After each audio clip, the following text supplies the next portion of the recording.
미국 펜타곤에서 사우디의 충격적인 결정으로 인해 비상회의를 열게 되었습니다. 국가 브랜드도 한참 낮은데 한국을 선택하는 게 말이 됩니까? 미국 대신 한국을 선택한 것을 후회할 겁니다. 당시 미국산 무기 도입을 엎드려 절하듯 받아왔었고 과도한 조건과 제한적인 협상이 피눈물을 나게 했습니다. 그때 사우디가 갑자기 새로운 전략 파트너로 대한민국에 150조를 올인한 것. 한국은 완전히 상상도 못할 선택지였습니다. 기존 강대국들이 거부하던 조건들을 한국은 테이블 위에 떡하니 전부 올려놓은 것이었죠.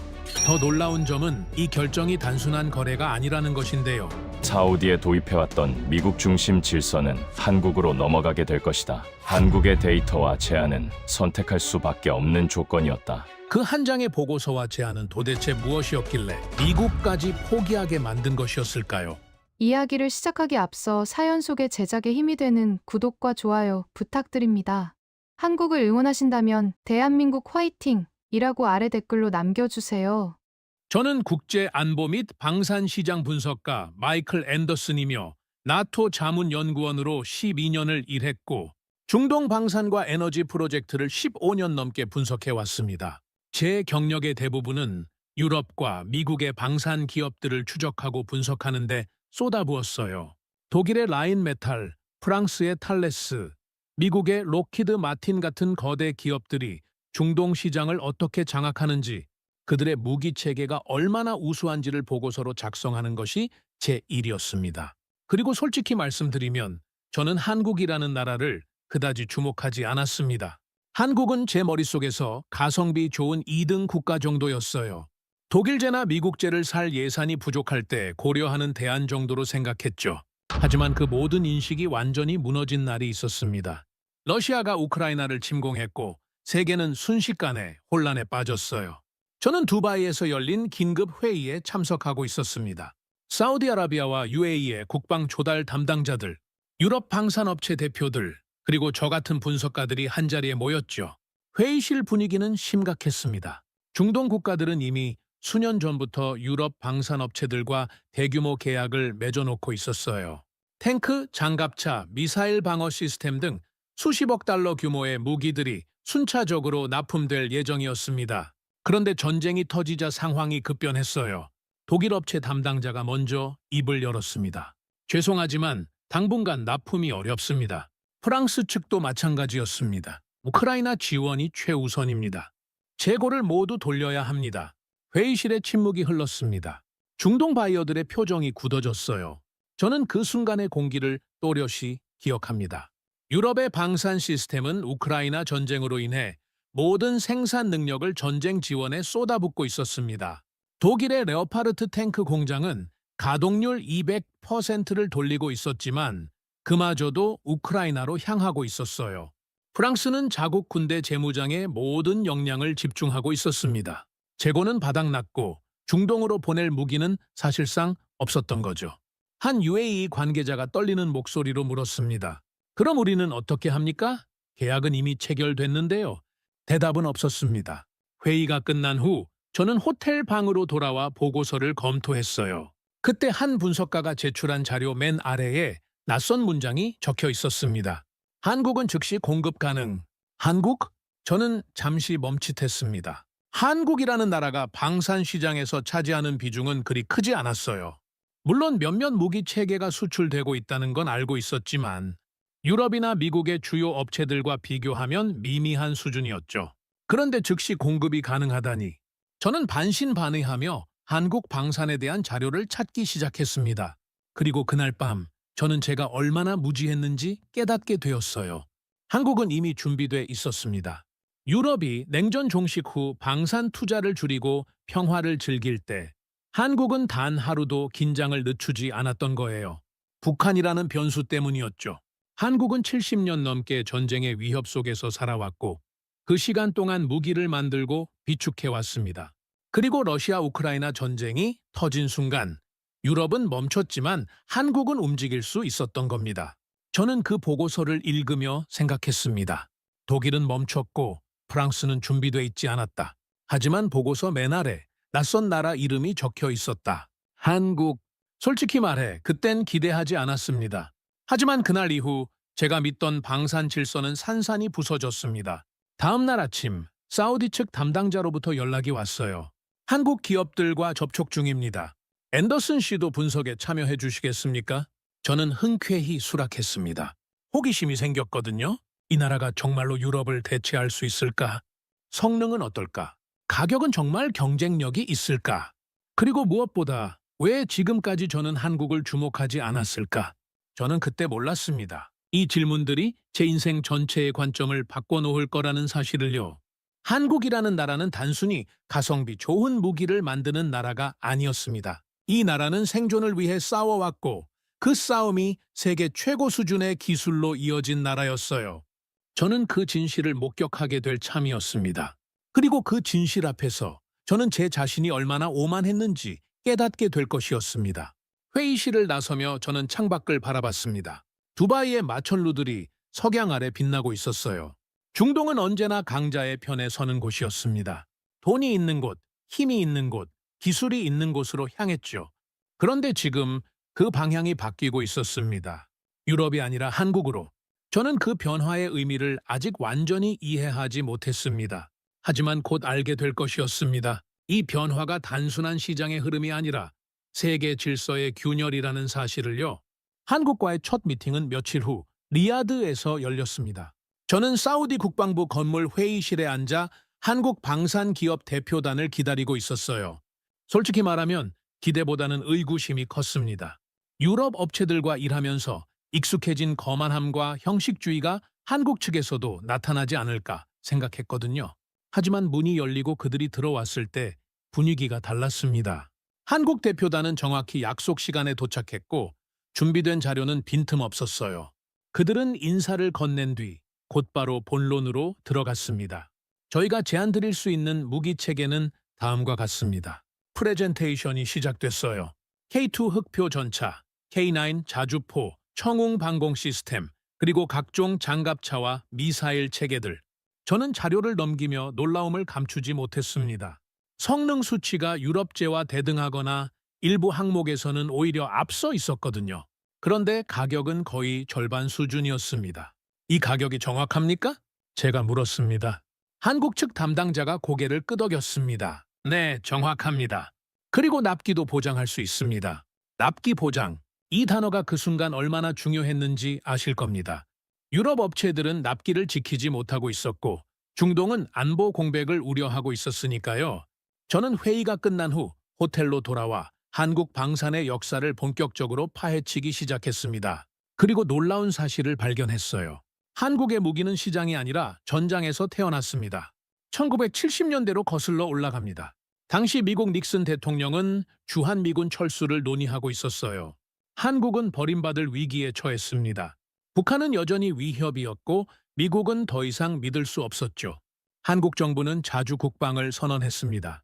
스스로 무기를 만들겠다고 결심한 거예요. 하지만 문제가 있었습니다. 기술이 없었습니다. 선진국들은 한국에게 무기를 팔지언정 만드는 방법은 가르쳐주지 않았어요. 기술 이전은 철저히 거부됐습니다. 그래서 한국은 스스로 개발하기 시작했습니다. 실패하고 또 실패하고 그렇게 수십 년을 버텼어요. 제가 자료를 읽으며 가장 인상 깊었던 대목이 있습니다. 한국은 무기를 팔기 위해 만든 게 아니었다는 점입니다. 생존하기 위해 만들었어요.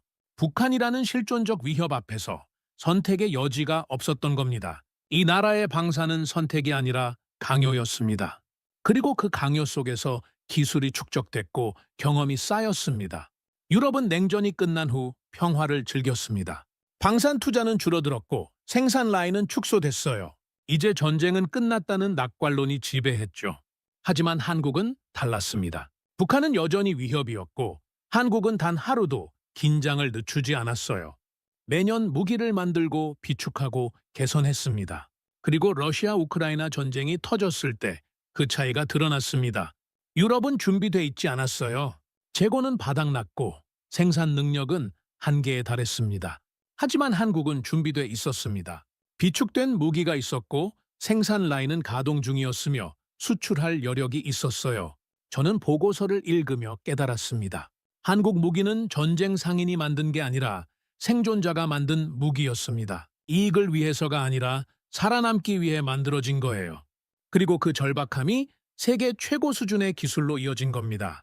며칠 후 저는 한국 기업 관계자와 따로 만날 기회가 있었습니다.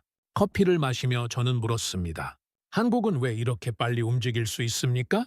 유럽 업체들은 몇 년씩 걸리는 일을 몇 달 만에 해내시던데요? 그는 잠시 생각하더니 대답했습니다. 저희는 선택의 여지가 없었습니다. 빨리 움직이지 않으면 살아남을 수 없었으니까요. 그의 말투에는 자부심과 동시에 쓸쓸함이 묻어 있었습니다. 한국은 평화를 누린 적이 없었어요. 항상 위협 속에서 살아왔고 그 위협이 이 나라를 강하게 만들었습니다. 저는 그때 처음으로 한국이라는 나라를 다르게 보기 시작했습니다. 이 나라는 단순히 무기를 잘 만드는 나라가 아니었어요. 이 나라는 생존의 기술을 익힌 나라였습니다. 자원도 없고 땅도 작고 강대국에 둘러싸여 있지만 그럼에도 불구하고 살아남은 나라, 그리고 그 생존의 방식이 지금 세계가 필요로 하는 것이었습니다. 저는 호텔 방으로 돌아와 보고서를 작성했습니다. 한국 방산의 경쟁력은 가격이 아니라 준비성에 있다. 이들은 전쟁을 예상하지 않은 게 아니라 항상 전쟁을 대비해왔다. 유럽이 평화를 즐길 때 한국은 생존을 준비했다. 저는 그 보고서를 제출하며 생각했습니다. 세계는 지금 한국이 필요하다고, 오만한 강자가 아니라 준비된 생존자가 필요하다고. 그리고 한국은 바로 그런 나라였습니다. 몇 달이 흘렀습니다. 저는 폴란드 바르샤바 근교의 군사시험장에 서 있었어요. 2023년 초였고 유럽은 여전히 러시아의 위협 속에서 군비를 재정비하고 있었습니다. 폴란드는 대규모 전차 도입을 앞두고 있었고 최종 후보로 독일의 러파르트 2A7과 한국의 K2 흑표가 올라 있었죠. 저는 나토 자문으로 이 비교 평가에 참여하게 됐습니다. 솔직히 말하면 결과는 뻔하다고 생각했어요. 독일의 러파르트는 세계 최고의 전차로 인정받아왔고 실전 경험도 풍부했습니다. 한국의 K2는 아무리 좋아봤자 그에 준하는 수준이겠거니 생각했죠. 하지만 시험이 시작되자 제 예상은 빗나가기 시작했습니다. 첫 번째 테스트는 기동성이었어요. 두 전차가 같은 험지 코스를 주행했습니다. 러파르트는 안정적으로 움직였지만 K2는 그보다 빨랐습니다. 능동형 서스펜션 시스템이 지형에 맞춰 실시간으로 조정되면서 속도를 유지했거든요. 폴란드 군 관계자들이 웅성거리기 시작했습니다.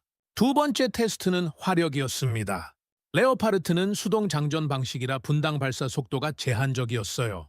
하지만 K2는 자동 장전 시스템을 갖추고 있었습니다. 분당 10발 이상의 포탄을 발사할 수 있었죠. 실전에서 이 차이는 생사를 가를 수 있는 요소였습니다. 그리고 세 번째 테스트, 방어 능력. K2에는 능동 방어 시스템이 탑재돼 있었어요. 날아오는 미사일을 감지하고 요격하는 시스템이었습니다. 시험장에서 모의 미사일이 발사됐고 K2의 시스템이 작동했습니다. 요격 성공? 러파르트에는 이런 시스템이 없었어요. 저는 옆에 서 있던 독일 업체 담당자의 표정을 봤습니다. 그는 입을 다물고 있었지만 눈빛에는 당혹감이 역력했습니다. 테스트가 끝나고 회의실에 모였을 때 폴란드 국방부 관계자가 물었습니다. 가격 차이는 어느 정도입니까? 한국 측 담당자가 답했습니다. 러파르트의 약 60% 수준입니다. 회의실이 술렁였어요. 성능은 대등하거나 우수한데 가격은 절반 수준이라니. 폴란드 측은 추가 질문을 이어갔습니다. 납기는요?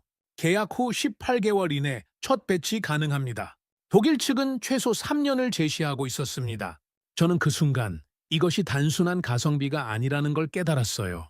이것은 가성능이었습니다. 같은 값에 더 좋은 성능이 아니라 더 적은 값에 더 좋은 성능이었던 겁니다. 회의가 끝난 후 저는 한국 기술진과 이야기를 나눴습니다. 어떻게 이런 성능을 구현할 수 있었습니까? 한 엔지니어가 담담하게 대답했습니다. 필요했으니까요. 북한의 전차가 계속 진화하고 있었고 저희는 그보다 앞서야 했습니다. 선택의 여지가 없었어요. 또다시 그 말이었습니다. 선택의 여지가 없었다. 한국의 모든 기술 발전은 이 절박함에서 나온 것이었습니다. 며칠 후 폴란드는 K2 도입을 공식 발표했어요. 180대 규모의 대규모 계약이었습니다. 유럽 언론들은 충격에 빠졌죠. 독일 방산의 자존심 무너졌다는 헤드라인이 쏟아졌습니다. 저는 보고서를 작성하며 한 문장을 썼습니다. 한국 무기의 진짜 경쟁력은 성능표에 나타나지 않는다. 그것은 실전에서 증명된 설계 철학과 고객의 필요를 이해하는 유연함에 있다. 하지만 동시에 저는 씁쓸함을 느꼈습니다. 이렇게 뛰어난 성능에도 불구하고 한국은 여전히 2등급 취급을 받고 있었거든요. 중동의 바이어들은 여전히 말했습니다. 독일제를 살 돈이 있으면 독일제를 산다. 한국제는 예산이 부족할 때 고려한다. 평가 결과는 정반대인데도 말이죠. 저는 그 불합리함에 분노했습니다. 제가 한국인도 아닌데 억울했어요. 그리고 깨달았습니다. 이것은 기술의 문제가 아니라 인식의 문제라는 걸, 국가 브랜드라는 보이지 않는 벽이 한국을 가로막고 있었던 겁니다. 폴란드 평가를 마치고 저는 다시 중동으로 돌아왔습니다. UAE 아부다비에서 열린 방산 전시회에 참석하기 위해서였어요. 거대한 전시장에는 세계 각국의 방산 업체들이 부스를 차리고 있었습니다. 미국, 독일, 프랑스, 영국, 그리고 한국. 저는 전시장을 돌아다니며 각 부스의 분위기를 관찰했습니다. 미국과 독일 부스는 항상 붐볐어요. 중동 바이어들이 몰려들었고 담당자들은 여유로운 표정으로 설명을 이어갔습니다. 그들의 태도에는 자신감이 넘쳤죠. 아니, 자신감이라기보다는 오만함에 가까웠습니다. 우리 제품을 사고 싶으면 줄을 서시오라는 분위기였어요. 반면 한국 부스는 달랐습니다. 방문객은 적었고 담당자들은 한 명 한 명에게 정성껏 설명했습니다. 자료도 더 많이 준비돼 있었고 질문에 대한 답변도 즉각적이었어요. 저는 한국 부스 앞에서 멈춰 섰습니다. 전시된 K2 전차 모형 옆에 성능 비교표가 붙어 있었어요. 레오파르트, 에이브람스와의 비교 데이터였는데 모든 항목에서 동등하거나 우수했습니다. 가격은 명시돼 있지 않았지만 제가 알기론 절반 수준이었죠. 그때 옆에서 2명의 사우디 바이어가 지나가며 대화하는 소리가 들렸습니다. 한국제도 괜찮아 보이네. 그래도 우리 상사는 독일제를 선호하실 거야. 안전하니까. 성능은 비슷한데? 브랜드가 다르지. 한국은 아직 뭐랄까 믿음이 덜 가. 저는 그 대화를 들으며 주먹을 쥐었습니다. 믿음이 덜 간다니. 폴란드에서 독일제를 압도한 그 성능을, 우크라이나에서 실전 검증된 그 기술을 그들은 믿지 못한다는 겁니까? 저는 한국 부스 담당자에게 다가갔습니다. 그는 40대 후반으로 보이는 남성이었고 피곤한 표정이었어요. 힘드시죠? 제가 물었습니다. 그는 쓴웃음을 지었습니다. 익숙합니다. 저희는 늘 이렇게 일해왔으니까요. 억울하지 않으세요? 성능은 최고인데 여전히 2등급 취급받잖아요. 그는 잠시 침묵하다가 대답했습니다. 억울하죠. 하지만 어쩌겠습니까? 세상이 그렇습니다. 저희는 그저 할 수 있는 일을 할 뿐입니다. 저는 그의 눈빛에서 체념을 봤습니다. 하지만 동시에 굴하지 않는 의지도 봤어요. 그래도 변하고 있습니다. 그가 덧붙였습니다. 10년 전만 해도 저희 부스에 오는 사람이 거의 없었어요. 지금은 적어도 관심은 갖습니다. 천천히, 아주 천천히지만 변하고 있습니다. 저는 고개를 끄덕였습니다. 전시회가 끝난 후 저는 오랜 지인인 UAE 국방부 관계자와 저녁을 먹었어요. 그는 20년 넘게 방산 조달 업무를 해온 베테랑이었습니다. 식사 중에 저는 물었습니다. 솔직히 물어봅니다. 한국제와 독일제, 성능이 비슷하다면 어떤 걸 선택하시겠습니까? 그는 잠시 고민하더니 답했습니다. 독일제요. 왜죠? 안전하니까요. 독일제를 샀다가 문제가 생기면 그건 독일 탓입니다. 하지만 한국제를 샀다가 문제가 생기면 그건 제 탓이 되죠. 왜 검증되지 않은 제품을 샀느냐는 질문을 받게 됩니다. 저는 이해했습니다. 이것은 합리적 선택의 문제가 아니었어요. 정치적 안전의 문제였습니다. 하지만 요즘은 분위기가 바뀌고 있습니다. 그가 덧붙였습니다. 젊은 세대 관료들은 다릅니다. 그들은 데이터를 봅니다.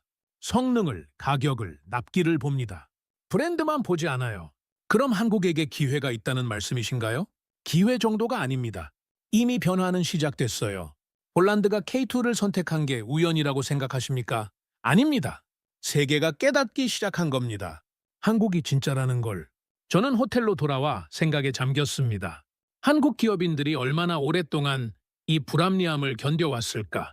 성능은 최고인데 2등급 취급받는 굴욕을, 값은 절반인데도 신뢰받지 못하는 억울함을 그들은 참았습니다. 불평하지 않고 포기하지 않고 묵묵히 자신들의 길을 걸었어요. 마치 직장을 다니는 아버지처럼 당장 그만두고 싶어도 가족을 위해 참듯이 한국은 그렇게 참으며 신뢰를 쌓아왔습니다. 한 번에 한 계약씩, 한 번에 한 납품씩, 그리고 그 참음이 지금 결실을 맺기 시작한 겁니다. 저는 노트북을 켜고 보고서를 작성했습니다. 한국 방산의 진짜 경쟁력은 기술이 아니라 끈기다. 그들은 세계가 인정할 때까지 포기하지 않았다. 그리고 이제 세계가 인정하기 시작했다. 하지만 저는 알고 있었습니다. 이 변화가 쉽지 않을 거라는 걸. 국가 브랜드라는 벽은 여전히 높고 견고했으니까요. 그럼에도 한국은 나아가고 있었습니다. 천천히, 하지만 확실하게. 그리고 저는 그 여정을 지켜보고 있었습니다. 한 명의 관찰자로서, 그리고 점점 더 깊어지는 존경심을 가진 증인으로서 1년이 지났습니다. 2024년 봄, 저는 사우디아라비아 리야드의 왕궁 근처 회의실에 앉아 있었어요. 이번 미팅은 평범한 비즈니스 회의가 아니었습니다. 사우디 왕실의 고위 인사가 직접 참석하는 전략 회의였죠. 회의 주제는 사우디의 방산 육성 계획이었습니다. 저는 자문 역할로 초청받았고 한국 기업 대표단도 함께 자리했어요. 회의실 분위기는 진지했습니다. 사우디 측 수석 대표가 먼저 입을 열었습니다. 우리는 더 이상 무기를 사기만 하는 나라로 남고 싶지 않습니다. 그의 목소리에는 확고한 의지가 담겨 있었어요. 사우디아라비아가 원하는 것은 메이드 인 코리아가 아닙니다. 메이드 인 사우디아라비아입니다. 저는 그 순간 중동 국가들의 진짜 목표가 무엇인지 명확히 이해했습니다. 그들은 단순한 구매자가 아니라 생산자가 되길 원했던 거예요. 회의가 진행되면서 사우디 측은 구체적인 요구사항을 제시했습니다. 기술 이전, 현지 공장 설립, 사우디 엔지니어 교육, 공동 연구 개발. 이것은 단순한 무기 판매 계약이 아니었습니다. 산업 전체를 이식하는 프로젝트였죠. 저는 속으로 생각했습니다. 미국이나 유럽 기업들이라면 이런 제안을 받아들일까? 답은 뻔했습니다. 절대 받아들이지 않을 겁니다. 실제로 몇 년 전 사우디가 미국 기업에 비슷한 제안을 했을 때 거절당했다는 이야기를 들은 적이 있었어요. 미국 측 답변은 단호했습니다. 우리는 완제품을 판매합니다. 기술은 판매 대상이 아닙니다. 독일도 마찬가지였습니다. 프랑스도 크게 다르지 않았어요. 선진국들은 기술을 자신들만의 자산으로 지키려 했습니다. 그것이 그들의 경쟁력이었고 시장 지배력의 원천이었으니까요. 하지만 한국은 달랐습니다. 한국 측 대표가 대답했습니다. 기술 이전은 가능합니다. 현지 생산시설 구축도 협력하겠습니다. 사우디 엔지니어들을 한국으로 초청해 교육 프로그램도 운영하겠습니다. 회의실에 잠시 정적이 흘렀어요. 사우디 측 인사들의 표정이 밝아졌습니다. 저는 그들의 반응을 보며 깨달았습니다. 이것이 바로 한국이 선택받는 결정적 이유였구나. 회의가 끝난 후 저는 사우디 국방부 차관과 개별 면담 기회를 가졌습니다. 그는 솔직하게 말했어요. 앤더슨 씨, 솔직히 말씀드리겠습니다. 우리는 미국이 싫어졌습니다. 저는 놀라서 그를 바라봤습니다. 왜 그렇게 생각하십니까? 그가 깊은 한숨을 쉬었습니다. 미국은 우리를 파트너로 보지 않습니다. 영원한 고객으로만 봅니다. 무기를 팔지만 만드는 법은 절대 가르쳐주지 않죠. 우리가 영원히 의존하길 원합니다. 그의 목소리에는 오랜 불만이 담겨 있었어요. 독일도 마찬가지입니다. 그들은 기술을 신성한 무언가처럼 여깁니다. 절대 나눠주지 않아요. 일본은요? 더 심합니다. 대화조차 진전이 안 됩니다. 저는 고개를 끄덕였습니다. 그가 말한 것이 사실이었으니까요. 하지만 한국은 다릅니다. 그의 표정이 부드러워졌습니다. 한국 사람들은 우리 입장을 이해합니다. 왜냐하면 그들도 과거에 똑같은 경험을 했으니까요. 기술을 받지 못해 고통받았던 나라, 선진국들에게 무시당했던 나라. 그래서 그들은 압니다. 우리가 무엇을 원하는지. 저는 잠시 생각했습니다. 한국의 역사가 떠올랐어요. 1970년대 미국에게 버림받을 뻔했던 순간 기술 이전을 거부당하고 스스로 개발해야 했던 절박함. 그 경험이 지금 한국의 강점이 되고 있었습니다. 차관이 계속 말했습니다. 중국도 기술 이전을 제안합니다. 하지만 중국은 너무 큽니다. 너무 강력하고 부담스러워요. 그들과 협력하면 우리가 종속될 것 같은 두려움이 있습니다. 일본은 어떻습니까? 제가 물었습니다. 그가 고개를 저었습니다. 일본은 너무 느립니다. 답답해요? 결정하는 데만 몇 년이 걸리고 실행은 더 오래 걸립니다. 우리에겐 시간이 없어요. 석유가 영원하지 않다는 걸 알고 있습니다. 그래서 한국입니까? 네, 한국은 빠릅니다. 유연하고 우리 말을 들어주고 함께 성장하자는 태도를 보입니다. 그게 우리가 원하는 파트너예요. 저는 그 말을 들으며 고개를 끄덕였습니다. 한국은 무섭지 않은 나라였습니다. 역사적으로 다른 나라를 침략하거나 지배한 적이 없었어요. 식민 지배를 당한 경험은 있지만 남에게 한 적은 없었죠. 그래서 중동 국가들은 한국을 신뢰할 수 있었습니다. 한국과 협력해도 언젠가 배신당하거나 종속되지 않을 거라는 믿음이 있었던 거예요. 며칠 후 저는 UAE 두바이로 이동했습니다. 그곳에서도 비슷한 회의가 열렸어요. UAE 역시 방산산업 육성을 국가 전략으로 추진하고 있었습니다. 회의에서 한 UAE 관계자가 흥미로운 말을 했습니다. 우리는 한국처럼 되고 싶습니다. 저는 눈썹을 치켜 올렸습니다. 한국처럼요? 네. 자원 없이도 성공한 나라, 석유 한 방울 없이 세계 10대 경제 강국이 된 나라. 그게 바로 우리의 목표입니다. 그의 말에는 진심이 담겨 있었어요. 중동 산유국들은 깨닫고 있었습니다. 석유는 영원하지 않다는 것을. 세계가 탈탄소를 외치고 전기차가 확산되고 재생에너지가 성장하는 시대, 석유에만 의존하는 경제는 언젠가 무너질 수밖에 없다는 걸 알고 있었던 거죠. 그래서 그들은 한국을 주목했습니다. 자원 없이도 제조업으로 기술로 성공한 나라, 바로 그 모델을 배우고 싶어 했어요. 한국은 어떻게 했습니까? UAE 관계자가 물었습니다. 어떻게 자원 없이 성공할 수 있었습니까? 저는 잠시 생각한 후 대답했습니다. 선택의 여지가 없었기 때문입니다.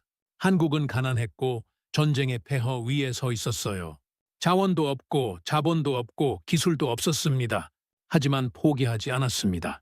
배우고 만들고 실패하고 다시 일어섰습니다. 50년 동안 그렇게 했습니다. 관계자가 고개를 끄덕였습니다. 우리도 그렇게 하고 싶습니다. 그래서 한국이 필요합니다. 우리에게 가르쳐 줄 수 있는 나라. 저는 회의실을 나서며 생각했습니다.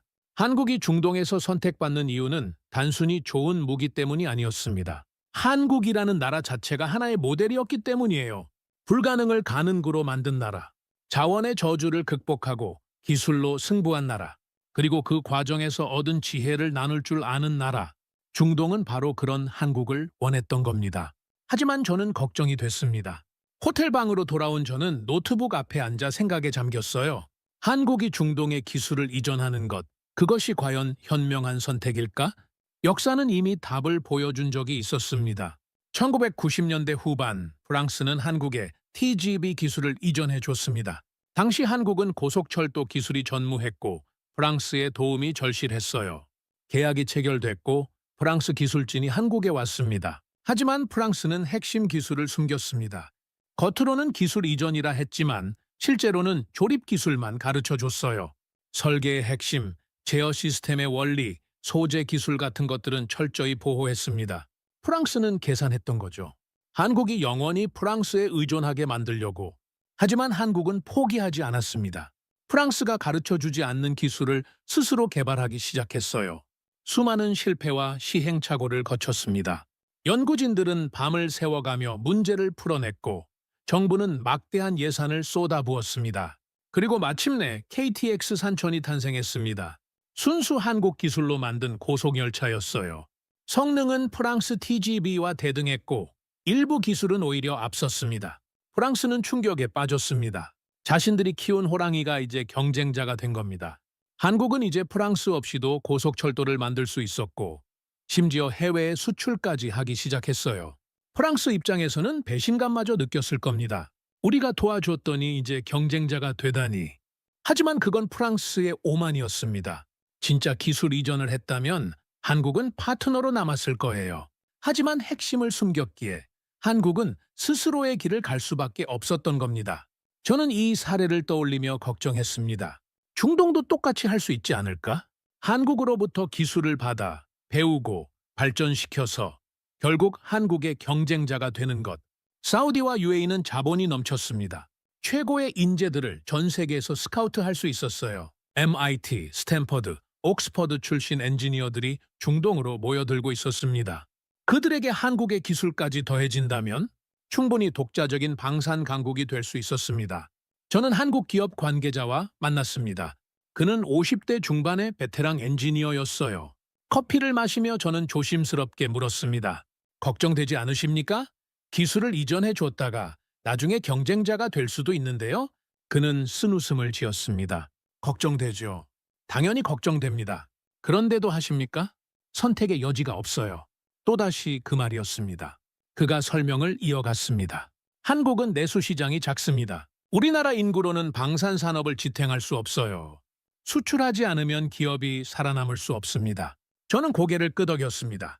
그리고 설령 중동이 경쟁자가 된다 해도 그때까지 우리는 더 앞서 가야 합니다. 그의 눈빛이 날카로워졌어요. 프랑스가 우리를 얕봤던 것처럼 우리는 중동을 얕보지 않습니다. 그들이 성장할 거라는 걸 알고 있어요. 그래서 우리는 멈추지 않습니다. 계속 개발하고 계속 혁신합니다. 멈추는 순간 끝이니까요. 저는 감탄했습니다. 한국 기업들은 순진하지 않았어요. 위험을 알고 있었지만 그럼에도 나아가고 있었습니다. 왜냐하면 그게 살아남는 길이었으니까요. 그리고 솔직히 말씀드리면 그가 목소리를 낮췄습니다. 우리가 주는 기술이 전부는 아닙니다. 핵심 중의 핵심은 여전히 우리가 가지고 있어요. 프랑스가 우리에게 했던 것처럼 우리도 일정 부분은 보호합니다. 저는 이해했습니다. 한국도 배웠던 거예요. 프랑스로부터, 미국으로부터, 모든 선진국들로부터 기술 이전이라는 이름 아래 숨겨진 계산법을. 그래서 한국도 똑같이 하고 있었습니다. 주도의 전부를 주지는 않고 가르치되 핵심은 남기고 그 사이에 더 앞선 기술을 개발하고 하지만 위험은 여전히 존재합니다. 제가 말했습니다. 중동 국가들이 한국처럼 스스로 개발해낼 수도 있잖아요. 그가 한숨을 쉬었습니다. 그럴 수도 있죠. 우리도 그렇게 했으니까요. 하지만 그건 우리가 통제할 수 있는 영역이 아닙니다. 우리가 할 수 있는 건 그들보다 항상 앞서가는 것뿐입니다. 저는 커피를 마시며 생각했습니다. 한국은 호랑이를 키우고 있었습니다. 언젠가 자신을 위협할 수도 있는 호랑이를. 하지만 그것이 한국이 선택한 길이었어요. 위험을 감수하면서라도 시장을 확보하고 산업을 키우고 살아남는 길. 그리고 저는 깨달았습니다. 이것이 바로 생존자의 방식이라는 것을. 강자는 위험을 회피합니다. 편안한 자리를 지키려 하죠. 하지만 생존자는 위험을 감수합니다. 위험을 피하면 도태되고 감수해야 살아남을 수 있으니까요. 한국은 그렇게 살아왔습니다. 그리고 지금도 그렇게 살아가고 있었어요. 저는 호텔방으로 돌아와 보고서를 작성했습니다. 한국의 기술 이전 전략은 양날의 검이다. 미래의 경쟁자를 키울 수 있지만 그것이 현재를 살아가는 유일한 방법이기도 하다. 한국은 이 위험을 알면서도 전진한다. 왜냐하면 멈추는 것이 더 큰 위험이기 때문이다. 저는 키보드에서 손을 떼고 창밖을 바라봤습니다. 중동의 밤하늘에 별이 총총했어요. 그 별들을 보며 저는 생각했습니다. 한국이 키우는 호랑이가 언젠가 돌아올까? 아니면 한국은 그 호랑이보다 더 빨리 진화할까? 시간만이 답을 줄 것이었습니다. 하지만 한 가지는 확실했습니다. 한국은 멈추지 않을 거라는 것. 그리고 그 끈질긴 전진이야말로 한국의 진짜 힘이라는 것. 2025년 여름이었습니다. 저는 사우디아라비아 리야드 외곽의 건설 현장에 서 있었어요. 한국 기업이 건설 중인 방산 공장 부지였습니다. 사막 한가운데 거대한 철골 구조물이 솟아오르고 있었고 수백 명의 인부들이 땀을 흘리며 일하고 있었죠. 섭씨 45도가 넘는 폭염 속에서였습니다. 저는 현장 사무실로 들어가 한국인 현장 소장을 만났어요. 그는 50대 초반으로 보이는 남성이었고 얼굴은 사막의 태양에 그을려 있었습니다. 힘드시죠? 제가 물었습니다. 그는 물을 한 모금 마시며 웃었습니다. 익숙합니다. 중동에서 일한 지 벌써 20년이 넘었으니까요. 20년이요? 네. 1990년대 후반부터 중동을 오갔습니다. 건설, 플랜트, 이제는 방산까지. 중동이 제2의 고향 같습니다. 저는 그의 피곤한 눈빛을 봤습니다. 20년 넘게 가족과 떨어져 사막에서 일한 사람의 눈빛이었어요. 쉽지 않으셨을 것 같은데요. 제가 조심스럽게 말했습니다. 그가 고개를 끄덕였습니다. 솔직히 말씀드리면 중동 일은 정말 힘듭니다. 문화도 다르고 날씨도 극단적이고 요구사항도 까다롭습니다. 그는 잠시 말을 멈췄다가 이어갔습니다. 그리고 때로는 굴욕적이기도 합니다. 굴욕적이라니요? 갑질이라고 해야 할까요? 중동 발주처들은 때때로 우리를 함부로 대합니다. 계약 조건을 일방적으로 바꾸려 하고 무리한 요구를 하고 납기를 앞당기라고 압박합니다. 그의 목소리에 쌓인 피로가 묻어났어요. 한 번은 거의 완성된 설계를 갑자기 바꾸라고 했습니다. 몇 달치 작업을 다시 해야 했죠. 항의했지만 소용없었습니다. 싫으면 계약 취소하자는 식이었어요. 저는 그의 이야기를 들으며 가슴이 답답해졌습니다. 그런데도 계속하십니까? 그가 쓴웃음을 지었습니다. 회사 다니는 아버지들 다 그렇지 않습니까? 당장 회사를 때려치우고 싶은 마음이 굴뚝 같지만 가족을 생각하면 참게 됩니다. 그는 창밖을 바라봤습니다. 저도 마찬가지입니다. 한국의 방산산업을 생각하면, 우리 회사를 생각하면, 여기서 일하는 직원들을 생각하면 참게 됩니다. 저는 그 순간 깨달았습니다. 한국의 중동 진출은 화려한 성공 스토리만이 아니었다는 것을, 그 이면에는 이렇게 참고 견디는 수많은 사람들이 있었던 거예요. 현장 소장이 말을 이었습니다. 유럽이나 미국 기업들은 이런 대우를 받으면 그냥 나가버립니다. 우리는 이런 식으로 일하지 않는다고 하면서요. 그들은 여유가 있으니까요. 하지만 한국은 다릅니까? 우리는 여유가 없습니다. 수출하지 않으면 살 수 없어요. 그래서 참습니다. 누가 성질 없습니까? 다 있죠. 하지만 참는 겁니다. 그는 물을 한 모금 더 마셨습니다. 하지만 그렇게 참으며 쌓이는 게 있습니다. 무엇이죠? 그 신뢰요. 우리가 약속을 지킨다는 것, 끝까지 책임진다는 것, 문제가 생기면 밤을 새워서라도 해결한다는 것, 그게 쌓이면 신뢰가 됩니다. 저는 고개를 끄덕였습니다. 며칠 후 저는 한국 기업의 중동 지사를 방문했습니다. 두바이 시내의 한 오피스 빌딩이었어요. 그곳에서 일하는 한국인 직원들을 만났습니다. 20대 후반부터 50대까지 다양한 연령대의 사람들이 있었죠. 점심시간에 그들과 함께 식사하며 이야기를 나눴습니다. 한 30대 초반의 엔지니어가 말했습니다. 솔직히 중동 생활이 쉽지는 않습니다. 가족과 떨어져 있어야 하고 문화적 차이도 크고 여름에는 너무 덥고요. 그런데도 여기 계시는 이유가 있습니까?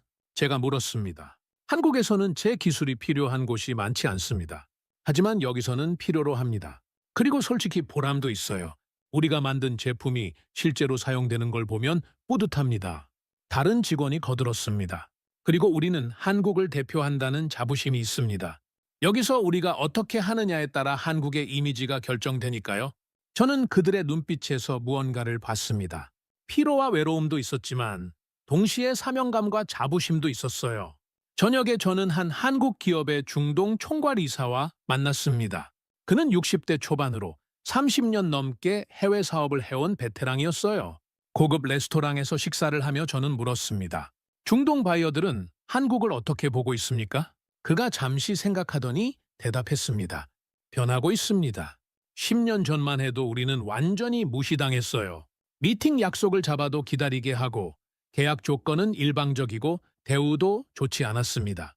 지금은요? 지금은 파트너로 봅니다. 물론 아직도 미국이나 유럽만큼은 아니지만 예전과는 확실히 다릅니다. 무엇이 바뀌게 했습니까? 그가 미소 지었습니다. 우리가 약속을 지켰기 때문입니다. 납기를 맞췄고 품질을 보장했고 문제가 생기면 즉시 해결했습니다. 10년, 20년 그렇게 하니까 신뢰가 쌓인 겁니다. 저는 그의 말을 들으며 고개를 끄덕였습니다. 그리고 한국 사람들은 정이 많습니다. 그가 덧붙였습니다. 우리는 단순히 물건을 팔고 돈을 받는 관계를 넘어서려고 합니다. 중동 파트너들의 생일을 챙기고 그들의 문화를 존중하고 라마단 기간에는 함께 금식을 하기도 합니다. 그런 노력이 통합니까? 통합니다. 중동 사람들도 사람입니다. 진심은 통하게 돼 있어요. 저는 식사를 마치고 호텔로 돌아오는 길에 생각했습니다. 한국의 중동 진출 성공은 기술이나 가격만의 문제가 아니었습니다. 그 이면에는 수많은 사람들의 인내와 헌신이 있었어요. 굴욕을 참아내고 문화적 차이를 극복하고 신뢰를 쌓아온 사람들. 그들이 있었기에 지금의 한국이 가능했던 겁니다. 저는 노트북을 열고 보고서를 작성했습니다. 한국의 중동 진출은 화려해 보이지만 그 이면에는 수많은 사람들의 눈물과 땀이 있다. 그들은 참았다. 불합리함에도, 굴욕에도, 외로움에도. 그리고 그 참음이 신뢰로 바뀌었고 신뢰가 성공으로 이어졌다. 다음 날 저는 한국 기업의 중동 고객 서비스 센터를 방문했습니다. 24시간 운영되는 곳이었어요. 중동 시간대에 맞춰 한국인 엔지니어들이 교대로 근무하고 있었습니다. 센터장이 설명했습니다. 중동 고객들이 문제를 제기하면 즉시 대응합니다. 밤이든 낮이든 상관없이 달려갑니다. 미국이나 유럽 기업들은 어떻습니까? 그들은 정해진 근무 시간에만 대응합니다. 주말이나 휴일에는 연락이 안 되는 경우도 많고요. 그래서 한국 기업이 선호되는 겁니까? 그렇습니다. 우리는 빠릅니다. 유연하고요. 중동 바이어들이 좋아하는 부분입니다. 저는 센터를 둘러보며 야근하는 직원들을 봤습니다. 피곤한 얼굴이었지만 누구도 불평하지 않았어요. 그들은 묵묵히 자기 일을 하고 있었습니다. 저는 그 모습을 보며 깨달았습니다. 한국의 경쟁력은 기술만이 아니라는 것을. 끝까지 책임지는 태도, 빠른 대응, 고객을 위한 헌신, 그것이 한국을 선택하게 만드는 진짜 이유였습니다. 2026년 1월, 저는 서울에 있었습니다. 에나토 자문 업무차 한국을 방문하게 된 겁니다. 15년 넘게 중동 방산 시장을 분석하면서도 정작 한국 본토를 방문하는 건 이번이 처음이었어요. 인천공항에 내렸을 때 저는 긴장했습니다. 그동안 보고서로만 분석하던 나라를 이제 직접 보게 되는 거니까요. 공항에서 서울로 향하는 고속도로를 달리며 저는 창밖을 바라봤습니다. 깔끔한 도로, 질서전견한 교통체계, 곳곳에 솟아오른 현대식 빌딩들, 이 모든 것이 70년 전만 해도 폐허였다는 사실이 믿기지 않았어요. 첫 일정은 한국의 방산기업 본사 방문이었습니다. 경기도 어느 산업단지에 위치한 거대한 공장이었어요. 공장장이 저를 안내했습니다. 이곳이 K2 전차를 생산하는 라인입니다. 거대한 공장 내부에서 수십 대의 전차가 조립되고 있었습니다. 로봇 팔들이 정밀하게 움직이고 기술자들이 세심하게 점검하고 있었어요. 놀랍습니다. 제가 감탄했습니다. 이 모든 기술이 자체 개발입니까? 대부분 그렇습니다. 초기에는 외국 기술을 참고했지만 지금은 90% 이상이 우리 기술입니다. 공장장이 자랑스럽게 말했습니다. 저는 생산 라인을 따라 걸으며 각 공정을 살펴봤습니다. 장갑 제작, 엔진 조립, 화력 시스템 통합, 전자 장비 설치, 모든 과정이 체계적이고 정밀했어요. 한 달에 몇 대를 생산할 수 있습니까? 제가 물었습니다. 최대 가동 시 월 15대 정도 가능합니다. 필요하면 더 늘릴 수도 있고요. 저는 놀랐습니다. 유럽 업체들은 월 5대에서 7대 정도가 평균이었거든요. 어떻게 이런 생산 속도가 가능합니까? 우리는 항상 전쟁을 대비해왔습니다. 공장장이 진지하게 대답했습니다.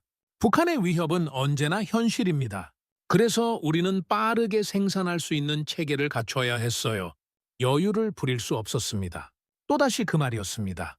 여유를 부릴 수 없었다. 선택의 여지가 없었다. 한국의 모든 것이 이 절박함에서 나왔습니다.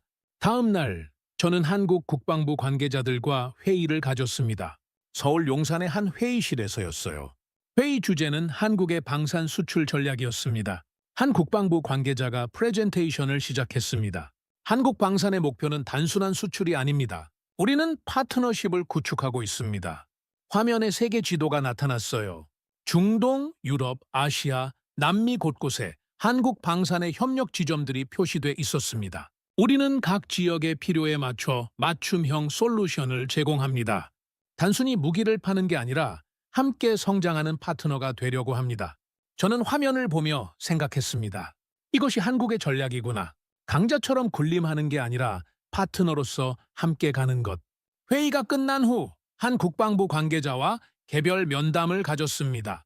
그는 40대 후반의 정책 담당자였어요. 솔직히 물어보겠습니다. 제가 말했습니다. 한국은 왜 이렇게 방산에 집중합니까? 다른 산업도 많은데요. 그가 잠시 생각하더니 대답했습니다. 생존 때문입니다. 한국은 항상 위협 속에서 살아왔습니다. 북한은 여전히 핵무기를 개발하고 있고 주변 강대국들 사이에서 균형을 잡아야 합니다. 그는 창밖을 바라봤습니다.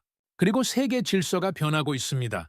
미국 트럼프 대통령은 과거는 중요하지 않다고 말합니다. 그는 동맹에게 기여를 요구하죠. 한국이 기여할 수 있다라는 말씀입니까? 네. 우리는 방산으로, AI로, 원전으로, 우주 기술로 기여할 수 있습니다. 그래서 미국에게 필요한 동맹으로 남을 수 있어요. 그의 목소리에 긴장감이 묻어났습니다. 하지만 언젠가 우리가 쓸모 없어지면 그럼 버려질 수도 있습니다. 냉혹한 현실입니다. 저는 그의 솔직함에 놀랐습니다.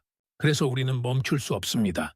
계속 발전하고 계속 기여하고 계속 필요한 나라로 남아야 합니다. 저는 고개를 끄덕였습니다. 한국은 알고 있었습니다. 세계가 얼마나 냉혹한지, 동맹이라는 이름 뒤에 숨겨진 이해관계를 그래서 준비하고 있었던 거예요. 며칠 후 저는 판문점을 방문했습니다. 남북 분단의 현장이었죠. 디엠스 철책선 너머로 북한 땅이 보였습니다. 가이드가 설명했습니다. 저 너머에 북한군이 주둔하고 있습니다. 항상 긴장 상태입니다. 저는 철책선을 바라보며 깨달았습니다. 한국에게 평화는 한 번도 당연한 것이 아니었다는 것을. 매일이 위협이었고 매일이 전쟁 직전이었어요. 그 긴장 속에서 70년을 버텨온 나라. 그리고 그 긴장이 이 나라를 강하게 만들었습니다. 서울로 돌아오는 길에 저는 한강을 바라봤습니다. 겨울 해가 강물에 반짝이고 있었어요. 강 너머로 서울의 스카이라인이 펼쳐져 있었습니다. 롯데월드타워, 63빌딩, 남산타워. 이 모든 것이 자원 하나 없는 나라에서 이뤄낸 기적이었습니다. 저는 생각했습니다. 한국은 방산만 잘하는 나라가 아니었습니다. 반도체, 조선, 자동차, 전자, 문화 콘텐츠. 모든 분야에서 세계적 경쟁력을 갖춘 나라였어요. 어떻게 이것이 가능했을까? 답은 명확했습니다. 선택의 여지가 없었기 때문입니다. 자원도 없고 땅도 작고 강대국에 둘러싸인 나라. 살아남으려면 강해져야 했고 강해지려면 발전해야 했어요. 그래서 한국은 멈추지 않았습니다. 귀국 전날 밤 저는 호텔방에서 마지막 보고서를 작성했습니다. 한국은 준비돼 있었다. 유럽이 평화를 즐길 때 한국은 전쟁을 대비했다. 세계가 안주할 때 한국은 발전했다. 그리고 지금 세계가 한국을 필요로 한다. 저는 문장을 하나 더 추가했습니다. 한국의 성공은 운이 아니라 준비의 결과다. 이 나라는 70년 동안 생존을 위해 싸워왔고 그 싸움이 세계 최고 수준의 기술과 산업을 만들어냈다. 그리고 마지막 문장을 썼습니다. 세계는 이제 한국을 다시 봐야 한다. 가성비 좋은 2등 국가가 아니라 준비된 생존자로서 그리고 미래를 이끌어갈 파트너로서. 저는 보고서를 저장하고 창밖을 바라봤습니다. 서울의 야경이 빛나고 있었어요. 이 나라는 아름다웠습니다. 하지만 그 아름다움 뒤에는 수많은 사람들의 희생과 헌신이 있었습니다. 그리고 그것이 바로 한국의 진짜 모습이었습니다. 화려하지만 치열하고 성공적이지만 절박한 그렇게 살아온 나라. 그리고 앞으로도 그렇게 살아갈 나라. 저는 한국을 떠나며 확신했습니다. 이 나라는 멈추지 않을 것이라고. 그리고 세계는 계속 한국을 필요로 할 것이라고. 서울을 떠나 런던으로 돌아온 저는 이상한 기분이 들었습니다. 15년 넘게 방산시장을 분석해왔지만 이번처럼 깊이 생각에 잠긴 적은 없었어요.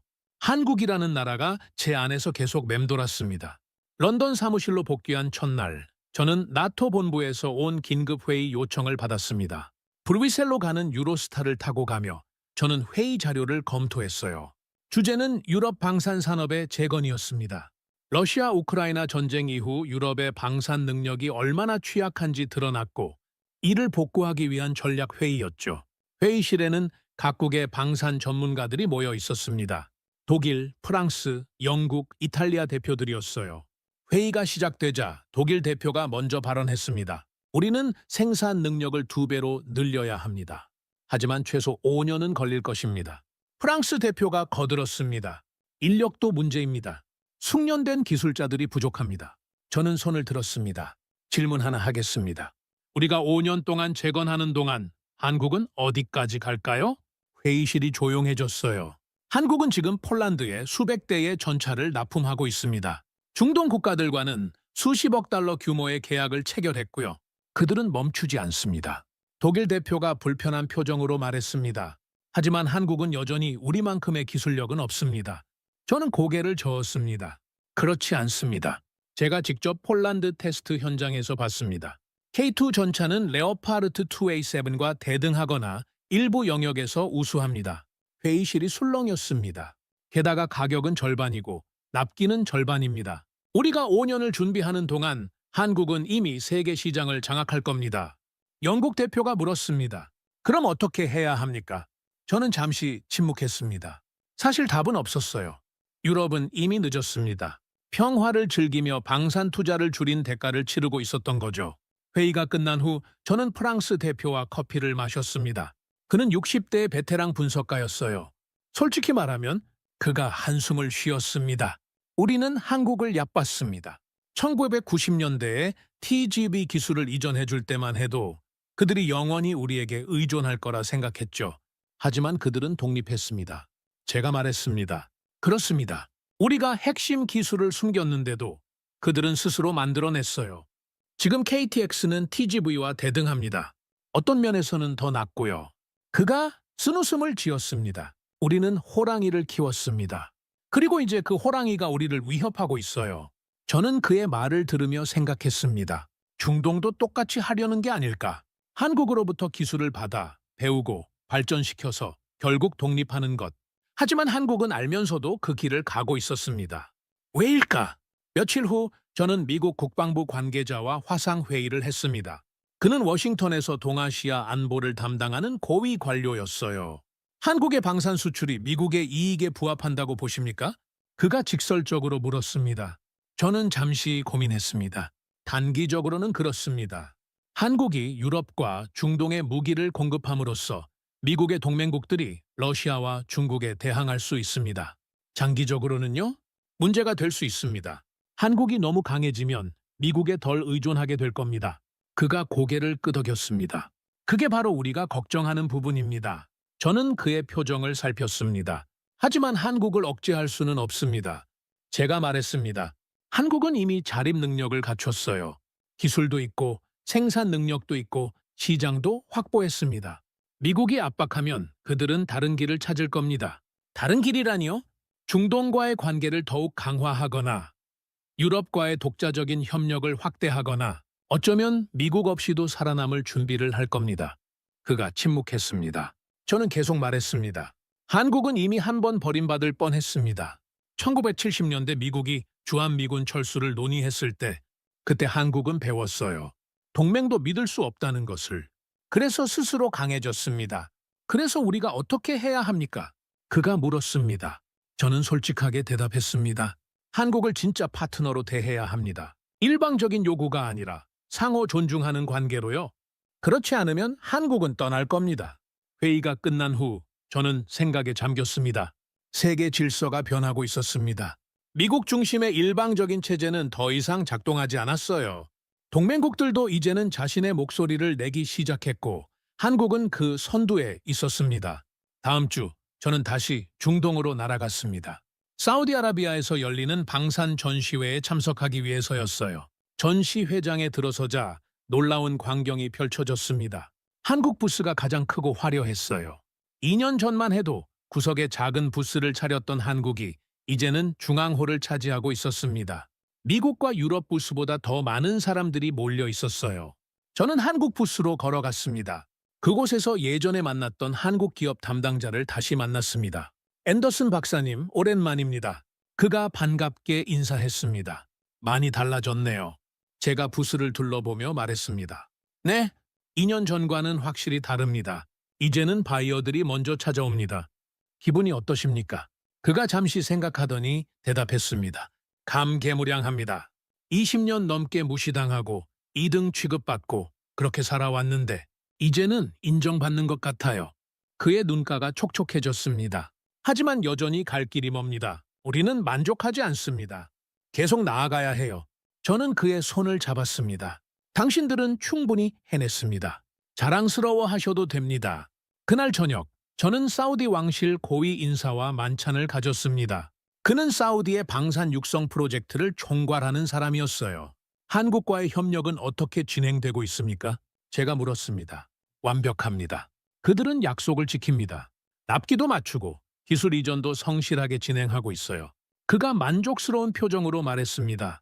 10년 후 사우디를 상상해 보십시오. 우리는 자체 방산 산업을 갖출 겁니다. Made in Saudi Arabia. 그게 우리의 꿈입니다. 한국이 그 꿈을 도와주고 있군요. 그렇습니다. 한국은 우리를 이해합니다. 왜냐하면 그들도 같은 길을 걸어왔으니까요. 저는 고개를 끄덕였습니다. 하지만 염려되는 부분도 있지 않습니까? 제가 조심스럽게 물었습니다. 언젠가 사우디가 독립하면 한국과 경쟁하게 될 수도 있는데요. 그가 웃었습니다. 물론입니다. 하지만 그게 성장 아닙니까? 한국도 그렇게 성장했어요. 선진국들로부터 배우고 독립하고 이제는 선생님이 됐습니다. 저는 그의 말에 깊이 공감했습니다. 이것이 건강한 관계였습니다. 일방적인 의존이 아니라 함께 성장하는 파트너십. 한국은 그것을 이해하고 있었고 중동도 그것을 원하고 있었습니다. 2026년 1월 말 저는 런던 사무실에서 최종 보고서를 작성하고 있었습니다. 15년간의 연구와 관찰을 정리하는 작업이었어요. 제목은 이렇게 정했습니다. 한국 방산의 부상 준비된 생존자가 세계를 바꾸다. 보고서를 쓰며 저는 지난 몇 년간의 여정을 돌이켜봤습니다. 처음 한국을 알게 된 두바이의 그 긴급 회의, 폴란드 시험장에서 목격한 K2의 성능, 중동 현장에서 만난 한국 기업인들의 땀과 눈물, 서울에서 느낀 이 나라의 저력, 모든 것이 하나의 이야기로 연결됐습니다. 한국은 팔기 위해 무기를 만든 나라가 아니었습니다. 살아남기 위해 만들었고 그 준비가 지금 세계를 살리고 있었어요. 저는 키보드를 두드리며 핵심 내용을 정리했습니다. 첫째, 한국의 성공은 운이 아니라 준비의 결과입니다. 70년 동안 북한의 위협 속에서 살아오며 단 하루도 긴장을 늦추지 않았어요. 유럽이 평화를 즐길 때 한국은 전쟁을 대비했습니다. 그 차이가 러시아 우크라이나 전쟁에서 드러났습니다. 둘째, 한국의 경쟁력은 기술만이 아닙니다. 유연함, 빠른 실행, 고객에 대한 존중, 끝까지 책임지는 태도. 이 모든 것이 한국을 선택하게 만드는 이유였어요. 셋째, 한국은 파트너로서 신뢰할 수 있습니다. 다른 나라를 침략한 역사가 없고 기술 이전에 유연하며 함께 성장하려는 태도를 보입니다. 중동 국가들이 한국을 선택하는 결정적 이유였죠. 넷째, 한국의 전략은 위험을 감수합니다. 기술 이전으로 미래의 경쟁자를 키울 수 있지만 그것이 지금 살아남는 방법이에요. 그리고 한국은 경쟁자가 성장하는 동안 더 앞서 나갈 준비를 하고 있습니다. 다섯째, 세계 질서가 변하고 있습니다. 미국 중심의 일방적 체제는 약화되고 한국 같은 중견 강국들이 부상하고 있어요. 앞으로의 세계는 협력과 상호 존중의 네트워크로 재편될 것입니다. 저는 보고서를 쓰며 한 가지 확신하게 됐습니다. 한국의 성공은 단순한 방산 산업의 부상이 아니라는 것. 이것은 하나의 모델이었습니다. 자원 없이도 작은 나라라도 절박함을 힘으로 바꾸면 성공할 수 있다는 증명. 그리고 그 모델은 전 세계 많은 나라들에게 희망을 주고 있었습니다. 보고서의 마지막 장을 쓰기 시작했습니다. 결론 및 전망. 저는 신중하게 문장을 선택했습니다. 나는 오랫동안 강대국의 무기만 분석해왔습니다. 나토 자문으로 12년, 중동 방산 분석가로 15년을 일하며 미국과 유럽의 무기 체계가 세계 최고라고 믿어왔습니다. 하지만 지금 세계가 필요로 하는 것은 오만한 강자가 아니라 준비된 생존자입니다. 한국은 팔기 위해 무기를 만든 나라가 아닙니다.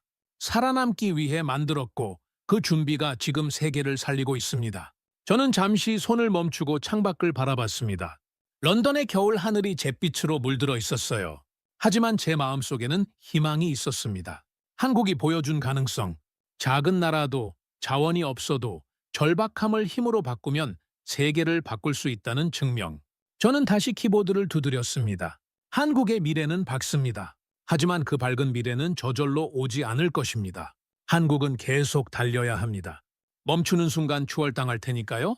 중동 국가들은 성장하고 있고 중국은 추격하고 있으며 미국과 유럽도 재건을 시작했습니다. 하지만 저는 한국을 믿습니다. 왜냐하면 이 나라는 70년 동안 그렇게 살아왔으니까요. 절박함 속에서 희망을 찾고 위기 속에서 기회를 만들고 불가능을 가능으로 바꿔온 나라. 그리고 무엇보다 멈추지 않는 나라. 저는 마지막 문장을 썼습니다. 한국은 이제 선택받는 나라가 아니라 기준이 되는 나라입니다. 보고서를 저장하고 저는 깊은 숨을 내쉬었습니다. 이것이 제가 15년간 관찰한 한국의 진실이었습니다. 며칠 후 보고서는 나토 본부와 주요 방산 기업들에 배포됐습니다. 반응은 뜨거웠어요. 어떤 이들은 충격받았고 어떤 이들은 반발했으며 어떤 이들은 깊이 공감했습니다. 독일의 한 분석가로부터 이메일이 왔습니다. 당신의 보고서를 읽고 충격받았습니다. 우리가 얼마나 안주했는지 깨달았어요. 프랑스의 한 국방부 관계자는 이렇게 썼습니다. 우리는 한국을 과소평가했습니다. 이제는 배울 때입니다. 하지만 가장 인상 깊었던 반응은 한국에서 왔습니다. 제가 서울에서 만났던 그 국방부 관계자가 이메일을 보냈어요. 앤더슨 박사님, 보고서 잘 읽었습니다. 외국인의 시각에서 본 한국이 새로웠습니다. 감사합니다. 하지만 한 가지 말씀드리고 싶습니다. 우리는 아직 만족하지 않습니다. 갈 길이 멉니다. 우리는 계속 달릴 겁니다. 왜냐하면 그게 우리가 살아온 방식이고 살아갈 방식이니까요. 저는 그 이메일을 읽으며 미소 지었습니다. 바로 그거였습니다. 한국의 진짜 힘, 만족하지 않고 멈추지 않고 계속 나아가는 것. 2026년 2월 초, 저는 마지막으로 중동을 방문했습니다. UAE에서 한국 기업들과 중동 바이어들이 모이는 포럼이 열렸거든요. 포럼장에 들어서자 놀라운 광경이 펼쳐졌습니다. 한국어 통역 부스가 여러 개 설치돼 있었고 한국 국기가 중앙에 걸려 있었어요. 2년 전만 해도 상상할 수 없는 모습이었습니다. 포럼이 시작되자 UAE 국방부 장관이 개회사를 했습니다. 한국은 우리의 파트너입니다. 함께 성장하고 함께 미래를 만들어갈 파트너입니다. 우리는 한국으로부터 배웁니다. 자원 없이도 성공할 수 있다는 것을, 절박함을 힘으로 바꿀 수 있다는 것을. 박수가 터져 나왔습니다. 저도 함께 박수를 쳤어요.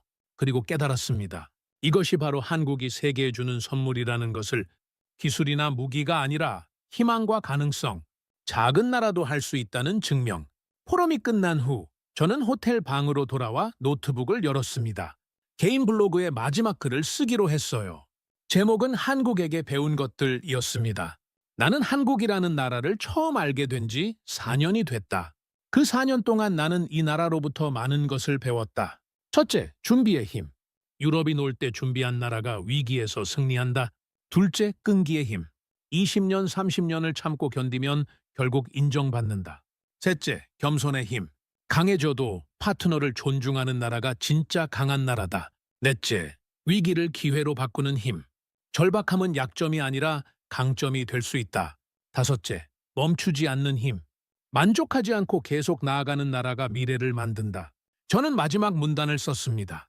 나는 오랫동안 강대국만 분석해왔다. 하지만 이제 안다. 세계의 미래는 강대국이 아니라 준비된 생존자들이 만든다는 것을. 그리고 한국은 그 선두에 있다. 글을 올리고 저는 창밖을 바라봤습니다. 두바이의 밤하늘에 별이 빛나고 있었어요. 그 별들을 보며 저는 생각했습니다. 한국의 여정은 계속될 것이고 저는 그 여정을 지켜볼 것이라고. 한 명의 관찰자로서, 그리고 깊은 존경심을 가진 증인으로서. 여러분은 어떻게 생각하십니까? 한국이 세계 방산 시장에서 이룬 성취, 그리고 앞으로 나아갈 방향에 대해. 자원 하나 없던 나라가 전쟁의 폐허에서 일어나 이제는 세계가 주목하는 기술 강국이 된 대한민국. 그 저력은 어디서 나온 것일까요? 바로 포기하지 않는 정신, 준비하는 자세, 그리고 끝까지 책임지는 태도에서 나온 것입니다. 우리는 이 나라의 국민으로서 자랑스러워해도 됩니다. 구독과 좋아요로 응원해 주시면 더욱 재미있는 이야기로 찾아뵙겠습니다. 해외 감동 사연을 소개해드리는 스페셜 코리아였습니다. 감사합니다.